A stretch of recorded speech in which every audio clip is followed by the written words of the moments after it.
Tumingin ako sa mga bagay na naitulong niya sa akin, sa kung paano niya ako binago. Teka lang, lilinawin ko lang ano, tag dito, lovely. Yung mga vlog namin, sinasabi yung ginamit si Backboy, nung nawalan siya ng page, yung mga video niya na ginagawa ko, yung mga content sa akin niya ina-upload sa page ko. Kaya guys, ako pa nag-e-edit nun sa sobrang tamad mo. Alam mo yan. Kaya nga eh. Kaya nga. Todo trabaho ako. Kaya itong mga itong mga oras na to, yung mga, wala, nalulungkot na ako kasi hindi na kami magkasama. Iyak ako, bang ina nyo. Masakit guys, pero kailangan natin tanggapin kasi tutusin, walang problema itong tao na to. Sobrang bait niya ito. Sobrang bait. Hindi niya ako ginamit. Tinulungan niya ako maging pro. Yun.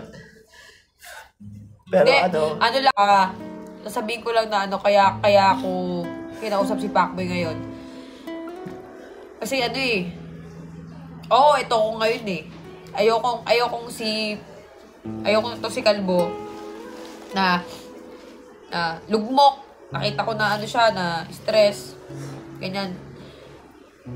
Ayoko na makita siyang walang-wala, ganun. Di ba, pangako ko sa'yo noon na aayusin ko yung buhay mo? Diba? Tulungan mo rin yung sarili mo. Itigil mo kung ano yung dapat mong itigil. Tulungan mo kasi yung sarili mo. Kasi hindi ko na alam kung paano pag gumakaawa gagawin ko sa'yo eh. Bugbog sarado ka na nga, wala pa rin epekto eh. Diba? Sila Norbin, di yan nagkulang din sa'yo. Ang bait nila sa'yo. Sobra. Oo, hindi yan nagkulang sa'yo. Seryoso. Kahit anong magkasama pa tayo dito sa bahay, ang lagi kong kausap sa mga problema sa'yo, si Lovely lang. Lagi ko sinasabi sa kanya, di ba? Iyak pa nga ako. Pagod ako, intindihin ka. At ikaw ay napagod. Teka lang, may comment pa. Inagaw daw ako sa'yo. Hindi po niya ako inagaw. Ay, hindi po siya inagaw sa akin. Kasi, wala talagang kami. Yan ang totoo. Hindi. Wala silang label pero nagmamahalan silang dalawa. Yun. Minalaman yung isa't isa nung wala kaming ganon dahil ayaw namin pangunahan yung panahon. Hindi, Pacboy, ano masabi mo? Ito na yung last na... Ito ba yung last video natin? Hindi. Hindi, magiging pa rin tayo.